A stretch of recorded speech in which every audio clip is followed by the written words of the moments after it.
discussion today in the Yoga Day is about yoga, but more importantly, yoga can transform our body, of course, and then more deeply is actually our DNA, how it can transform, because all this transformation takes place from the DNA, our genome.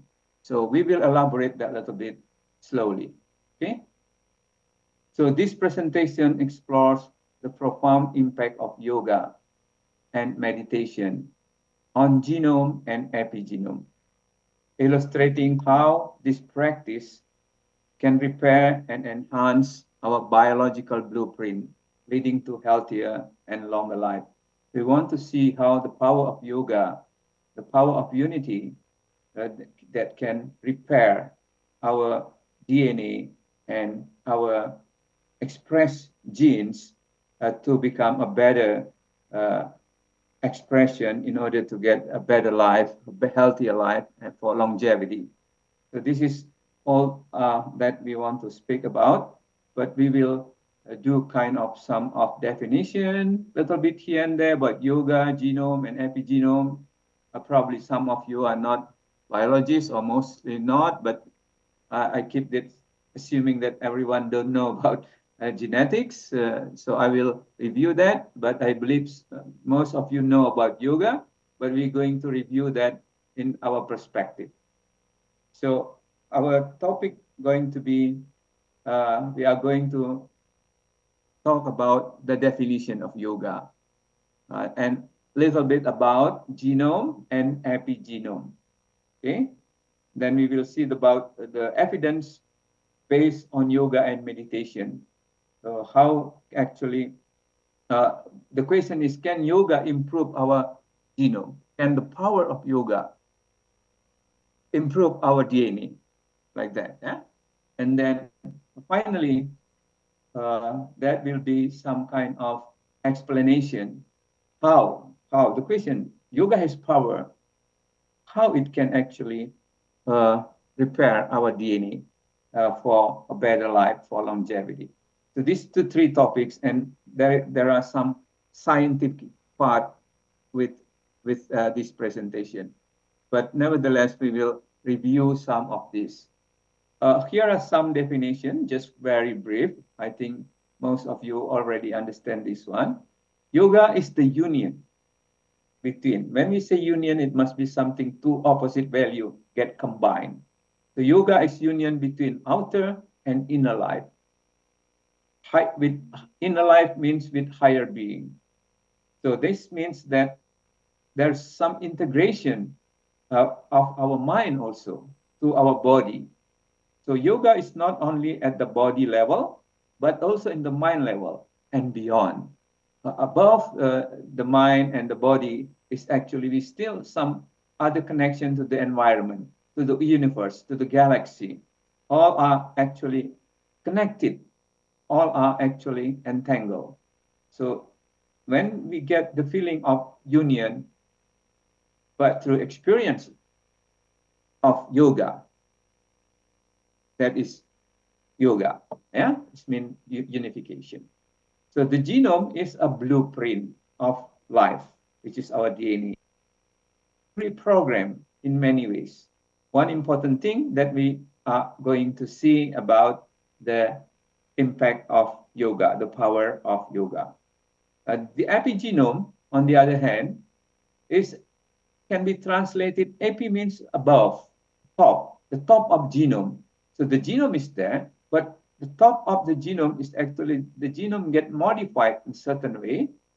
It's become a different type of expression. So one genome can be expressed or can be modified into different type of epigenome. I will give examples in some slides in the next couple of slides. Let's get started a little bit about yoga. So if we're referring to yoga, I think most of us knows about this.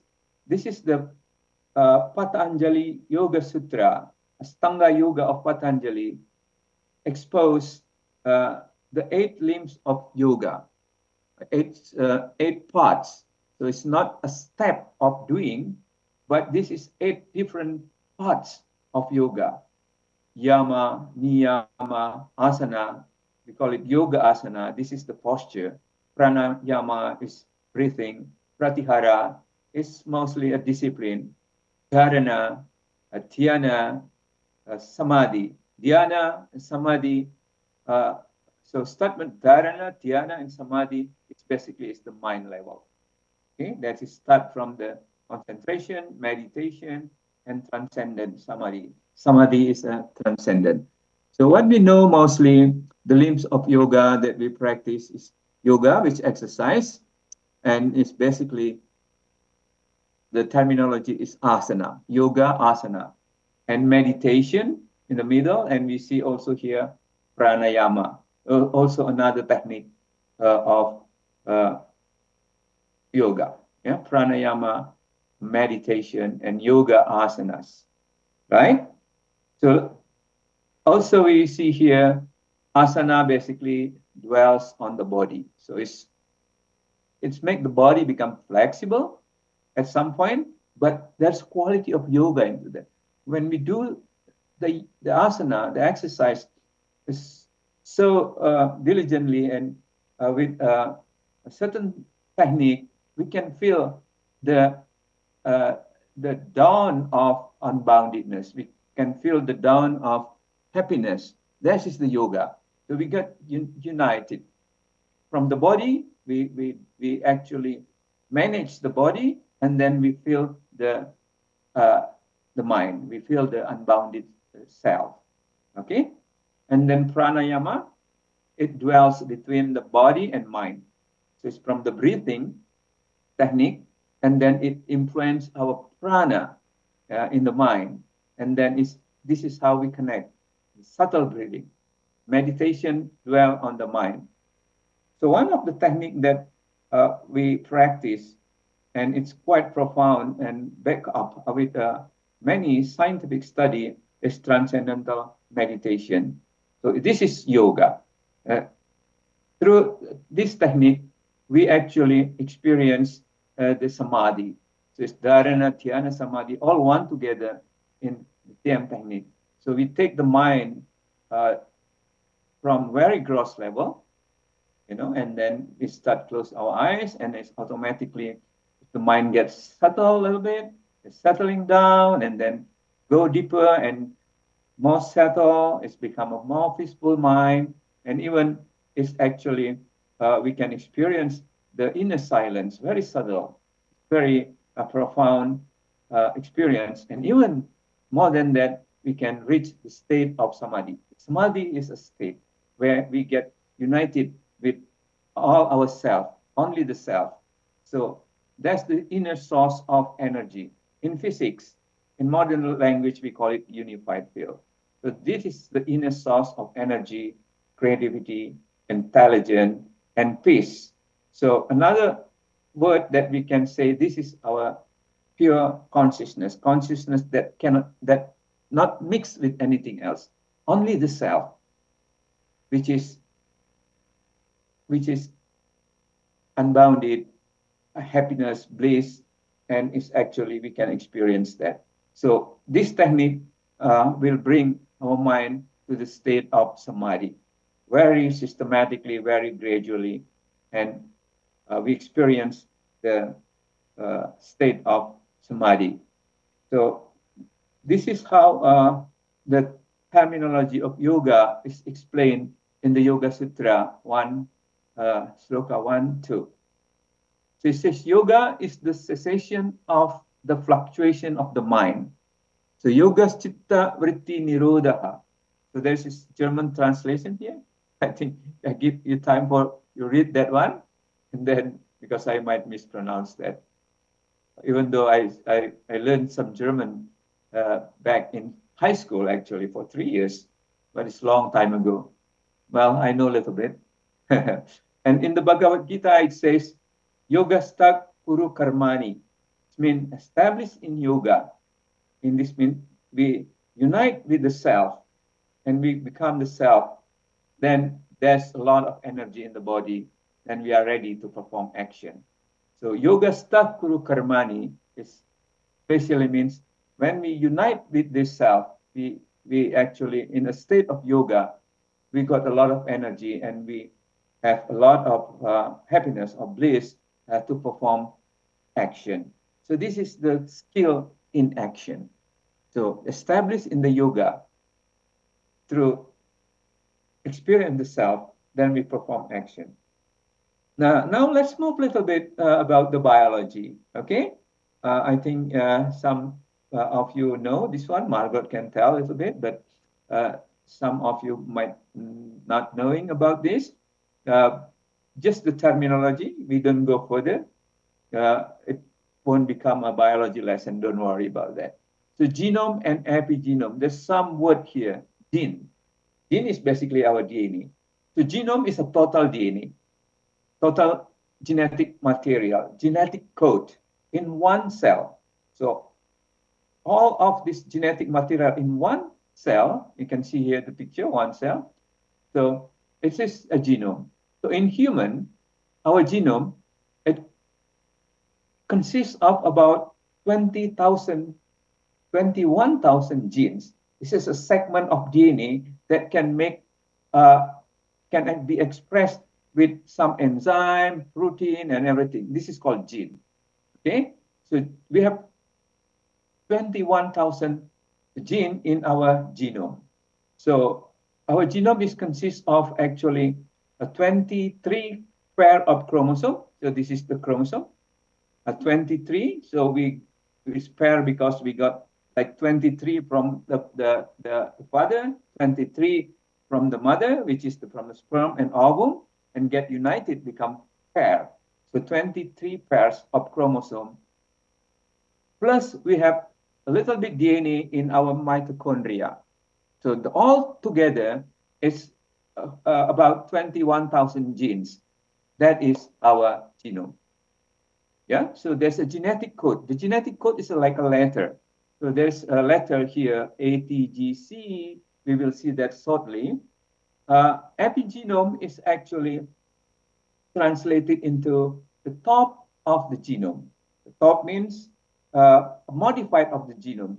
The letter of the genome is the same, but it can be folded in such a way, and then it gives rise to a different expression. So one genome in human can have many expressions, and therefore it can create many different epigenome. So epigenome basically a modification of the gene expression because of the lifestyle change. So our lifestyle change, and we have changing our epigenome, but our genome is mostly the same. The DNA is the same, but how it expressed become different in different place, different time, different diet, different lifestyle, say meditation and non-meditate, is different epigenome.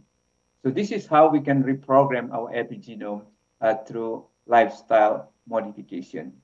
So it's actually, in biology, it says the epigenome is the modified structure of genome without change in the sequence of the DNA.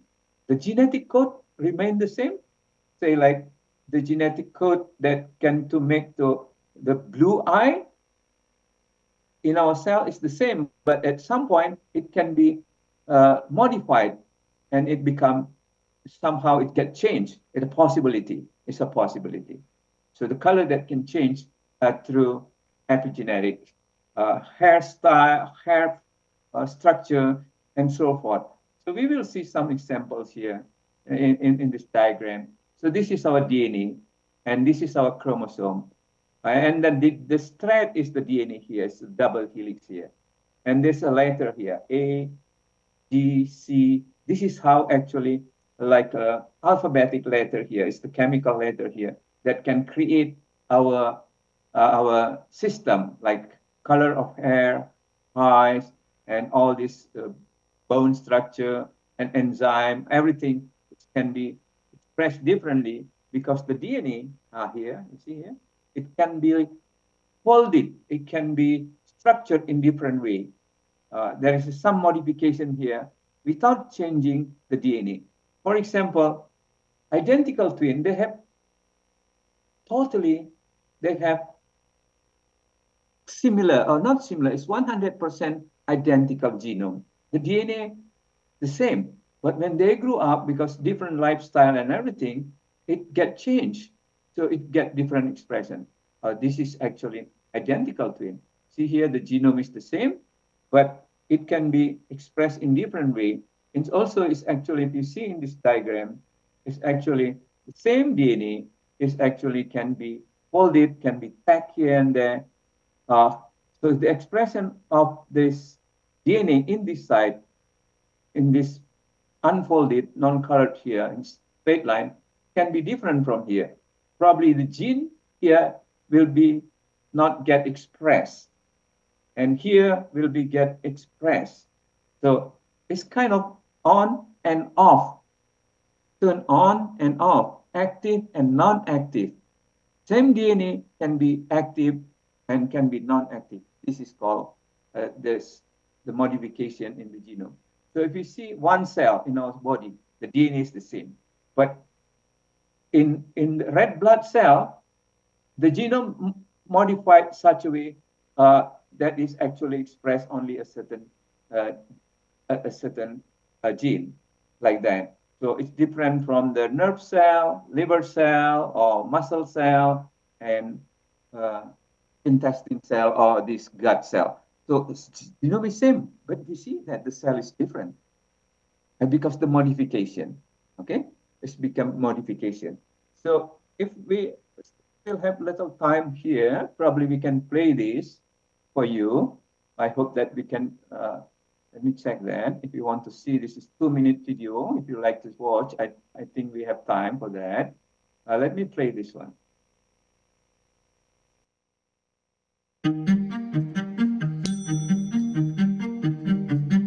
Our genetic code, or DNA, is directed, controlled, and regulated by epigenetic factors which surround and scaffold the DNA in order to orchestrate the cellular mechanisms of life. The epigenome is the collection of DNA, RNA, proteins, and their chemical modifications that alter gene expression without changing genetic code. Discovery research in epigenetics seeks to understand how the environment influences regulation of genes packed within our chromatin, resulting in diseases such as cancer. Epigenetic machinery modifies accessibility of regions in DNA by adding marks to the tails of histones to create epigenetic patterns of chromatin modifications. The addition of an acetyl group to a histone tail changes the electrochemical charge of the histone, causing it to relax and release the DNA. This makes the DNA in that region more accessible to transcription machinery and allows that gene to be expressed. Placing a methyl group on histone tails can either increase or decrease that pattern of gene expression, depending on where the mark is placed. Additionally, placing a methyl group directly onto the DNA results in permanent shutdown of that genetic region. The epigenetic modification patterns of chromatin change during development and differentiation and can respond to environmental changes. When cells are exposed to environmental stimuli, the patterns of chromatin modification can become unregulated as cancer cells hijack epigenetic molecular machinery. More than half of human cancers contain mutations in DNA-associated proteins that are involved in chromatin organization and regulation. Researchers at Simpson Query Center for Epigenetics are studying the role of chromatin biology to develop treatments for diseases such as cancer.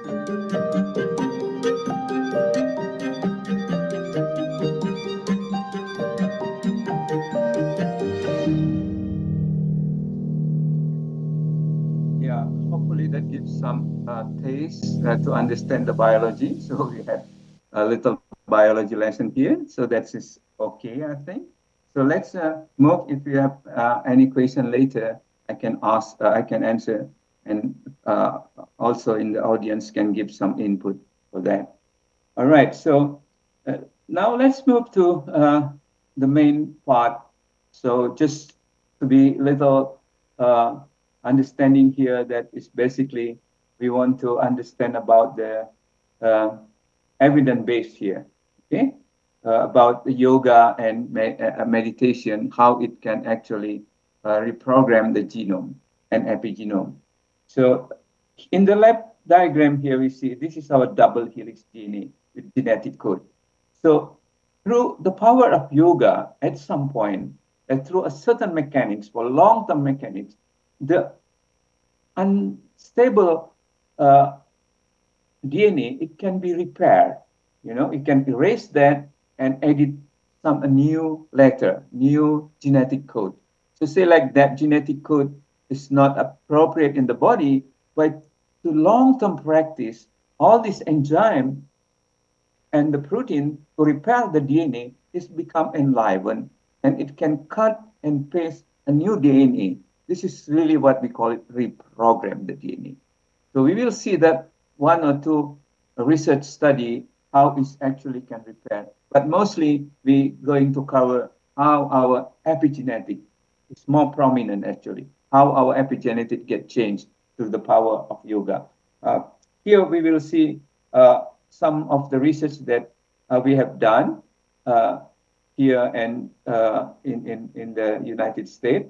And we are going to do some other research in India in this future. We are doing that actually. So here is the research that I've done.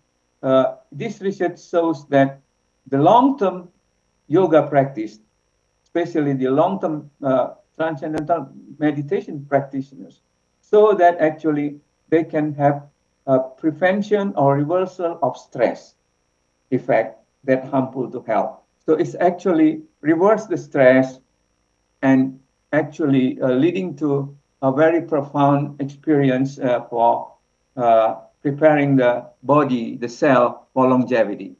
So this transcendental meditation, what I found is actually can reprogram our epigenome. It actually changed about 200 genes in the white blood cell of the long-term meditator. If you see this diagram here, this is about 200 genes, and in the right side is the meditator, group 4 here. And these are the 200 genes that are different from the non-meditator here. So we can see the contrast here. In the right bottom side, we see here is a lot of green, means that that gene is become expressed slowly, it calmly expressed. It's not become so active. So there are so many genes in the meditator are actually become so calm. It's not much active. And also there are some genes are actually active out of that 200. So it's completely different from the other group. So the other group, as opposed to green, you got here red. So it means that active, it's very active. So the gene expression of the epigenetic change is basically about the expression is going up, is waking up, or sleeping, or silent, like that, yeah? So this is some of the genes are actually very silent in the meditating group, and some are active. What are the genes that are silent here? They are actually the stress gene. The stress gene, genes that related to diseases are mostly silent there. It means they are the genes that related to diabetes, inflammation, and everything is actually stresses are actually quite silent, quite underexpressed, quite downregulated. But the genes that are actually related to immune system, conversely, it become more active. So it means that it gives some kind of resilience. So all negativity is become calming, and all positivity become actually waking up, become more active. So this is what I found from the human genome comparing the meditator and non-meditator. So from that study, this is the summary. Some of the evidence base of yoga and transcendental meditation related to aging and stress. This is some mechanics that I can just read for you. So the mechanics, how actually meditation can reverse the aging and is actually, it express a good genes. So the genes that get expressed is actually a protein that can repair the DNA. So it avoids the DNA damage. So over time, our DNA get damaged, but it can be repaired. And it promotes DNA repair through effect of telomerase. This is the enzyme that can actually can repair the chromosome, the DNA, the very end of the chromosome, we call it telomere. This is responsible for aging. When it gets repaired and become a longer telomere through a telomerase enzyme, so we are basically become a more, we actually prevent our aging process. So I found that there are some genes that related to stress, related to the stress get calmed down. And for example, this is TAL1 gene. The TAL1 gene is actually responsible to regulate the enzyme to make the telomere long. So it's influenced the telomere signaling pathway. So the mechanics is for firstly, the epigenetic change is to establish the expression of enzyme, which is the telomerase, and other protein to repair the DNA, including to repair the telomere. We will see shortly the picture about this, about the telomere and the telomerase. This is one important gene in our genome for actually aging. But we can reverse that at some point through the power of yoga. So also what we found that this study showed that there is some reversal of inflammation. As indicated, some of these genes that related to inflammation become calmed down. SOX3, LX12, LX12, TIL1 genes become calming down. These genes are related to inflammation. It's very profound to see all these findings. In the TM group, the reversal of CTRA is been conserved transcriptional response to adversity, as indicated by the calming down of the pro-inflammatory genes. The genes that related to inflammation and stress become calming down, and activating the genes that related to immune system. So our immune system become better. Our stress become calming down, and our genes that related to immunity become higher expressed. So we will see that a little bit in a different research. This is one research done in our group. Santi is our PhD student, and then Dr. Snyder and many others here, John Fagan also did this study. Basically, this is about how actually meditation can repair the telomerase gene expression. Remember, telomerase is actually the enzyme needed to repair the very end of the chromosome. So it's before and after they practice TM, this telomerase get increased here, quite significant.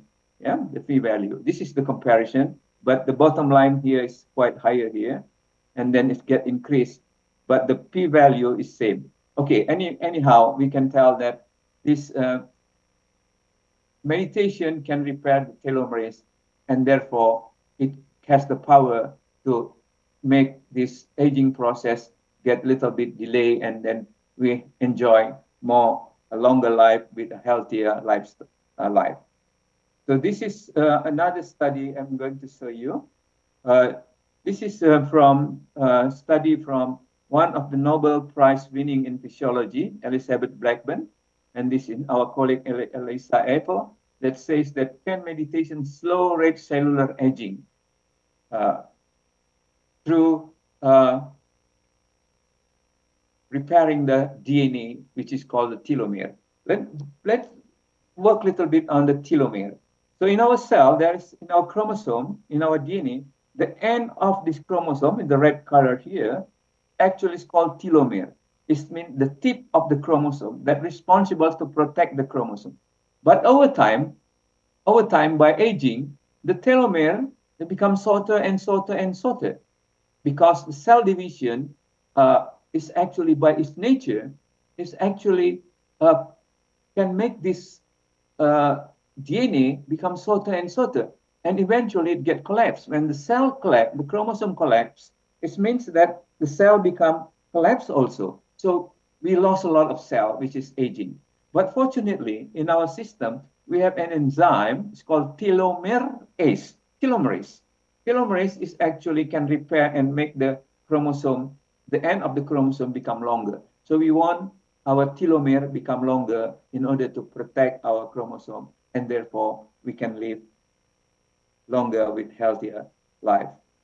Okay, this is how they found. In our study also, we find the enzyme actually. We found the enzyme is actually become more active.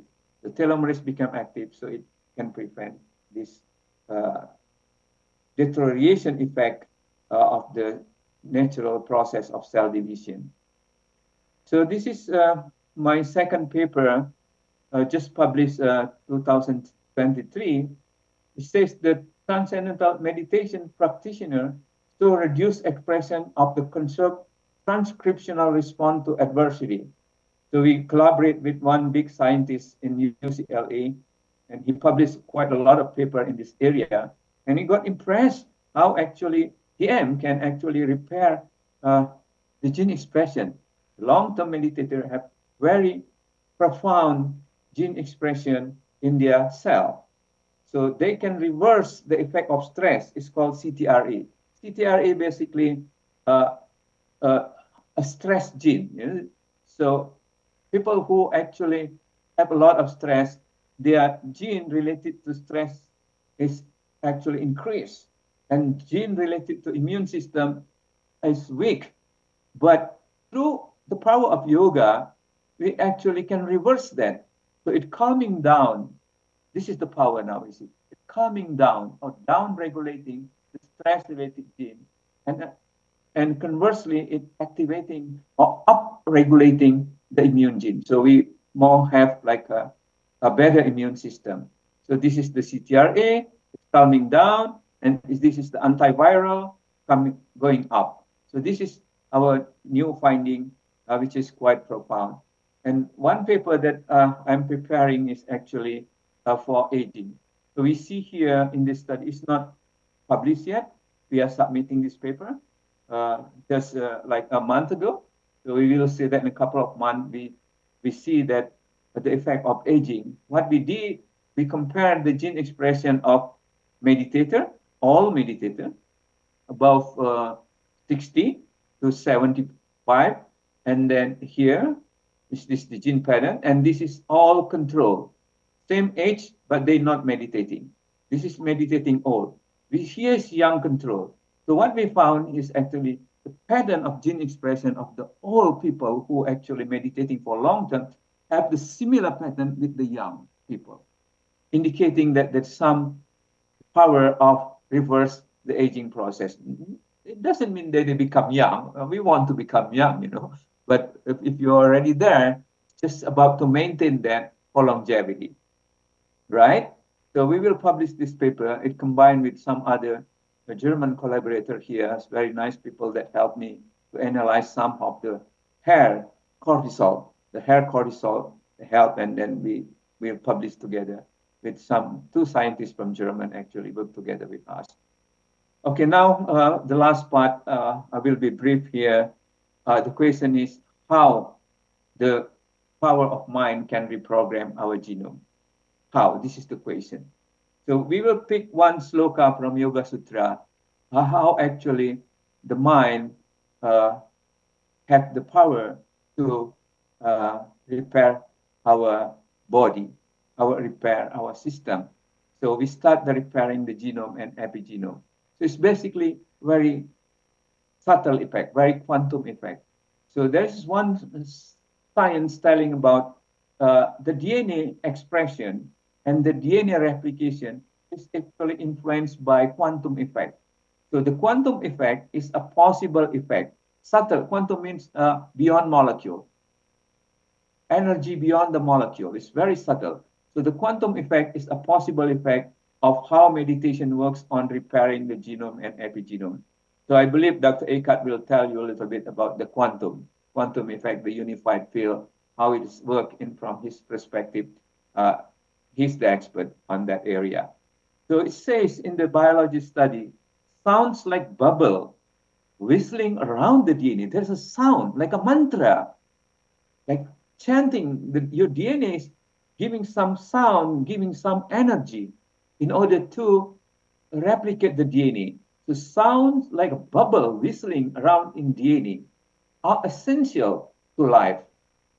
Describe how double strand of DNA splits during delocalized sound waves that are the hallmark of quantum effect. So it means that the DNA and every part of the body is worked in the quantum level. We know that yoga is actually a quantum level. The unification of the quantum field with the unified field. So when we dive deep into the quantum field and we have the opportunity to experience that sound within the cell, within the DNA, and therefore it brings balance. Again, everything is about the balance. So we start from the self, from the unified field, from the self-referral state. So in the Yoga Sutra, it says, reverberation of the self emerge from here, mean from the self-referral state, and remain here within the self. So everything, every creation is actually start from the self-referral state, the unified field, the self, the Atma, the pure consciousness, and then give expression to give reverberation, start from here, start from the self, and begin to express itself, whether it's balanced or not, depends how much stress we have. So this three field in quantum physics, it says gravity, gauge, and matter superfield. And we know that five field in the nature is actually related to, if you study Ayurveda, you might know that little bit about, this is part of the yoga actually. This is Pancha Mahabhuta, Akasha, Vayu, Tejas, Apas, and Prithvi. So this is actually quantum field. Everything is start from the self. And when we experience the self and we express the three field and the quantum field in our body, in Ayurveda, it's called Vata, Pitta, and Kapha. Vata, Pitta, and Kapha. And five elements all become balanced. And from all the elements, we know from the quantum physics that all the particles, elementary particles arise, including our DNA. So how our DNA get repaired is start from here, self, and balance the dosa, the three dosa, Vata, Pitta, and Kapha, and balance the Pancha Mahabhuta, and go up, balance the DNA, epigenome, and genome. So everything start from here and remain here. This is myself, this is yourself, like that. So everything about balancing. Okay, so we start from the genome, we start from the Atma. So when we experience yoga, our body unite, our mind unite with the self, the higher being. Then immediately repair the Vata, Pitta, and Kapha in the Pancha Mahabhuta, the five elements. No, you remember that in chemistry you have 192 elements, but in quantum physics we know there's only five fundamental elements. So all the five fundamental elements that what make up all our genome and our body, and we know that it not stop until then. It's actually go through all the galaxy, universe. So yoga has that effect to the universe, that expressed in the Yoga Sutra.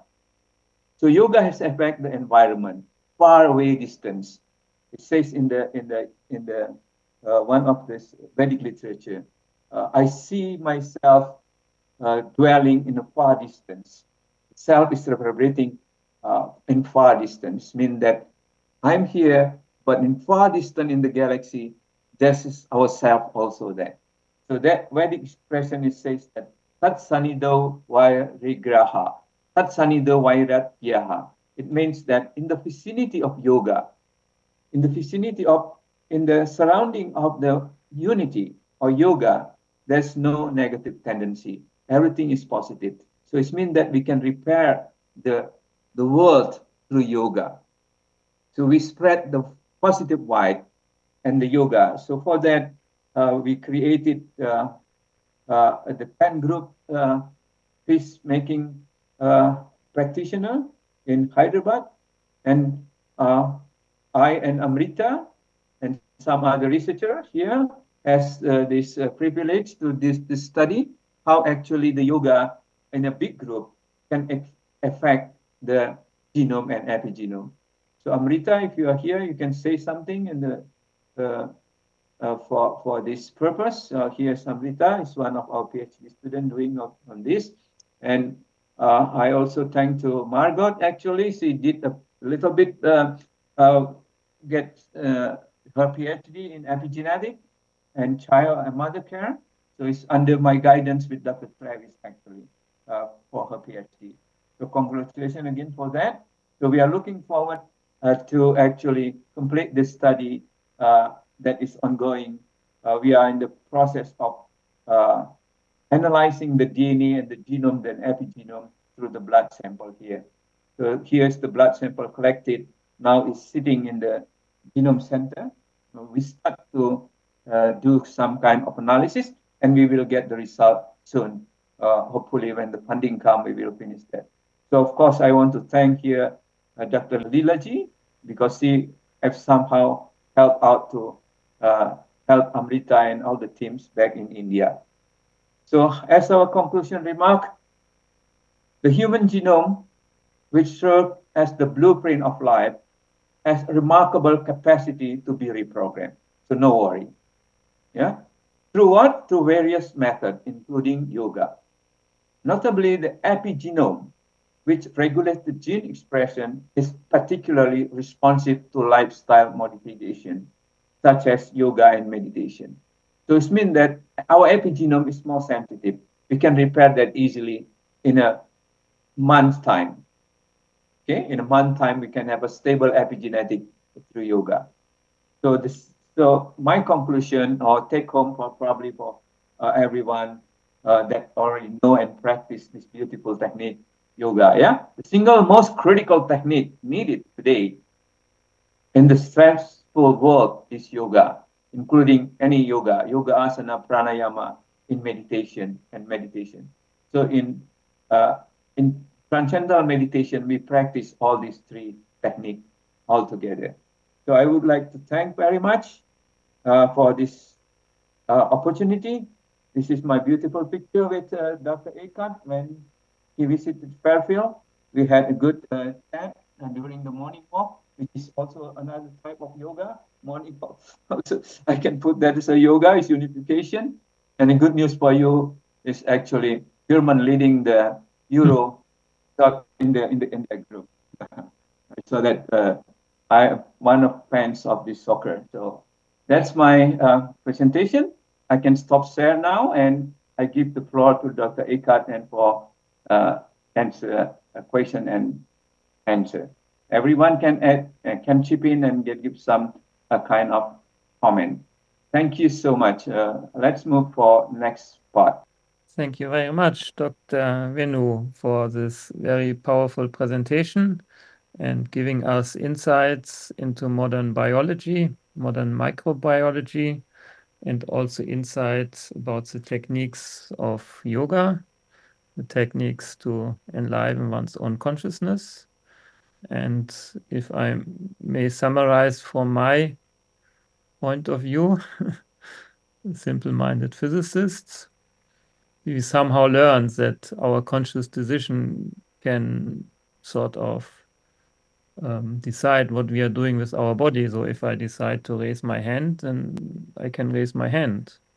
So obviously there's some consciousness that is moving my body. But what you are now telling us, that we cannot only make these effects on the express levels, but we can do it on a much more subtle level.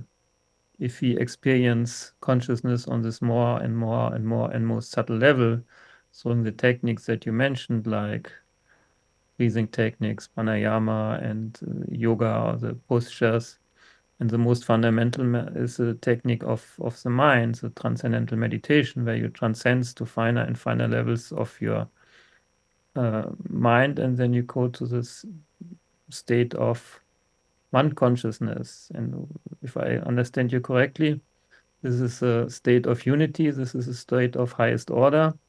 And when you are diving into the state, then nature reprograms itself.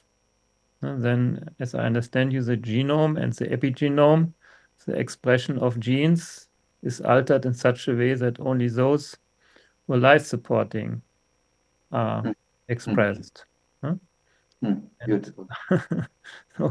so thank you very much, and congratulations once more for your impressive research and showing once more that the most powerful level in nature is found in our own consciousness, and we go to deeper and deeper level and transcend, and then everything is fine. Then the great self takes over and can repair everything, even on the level of genome.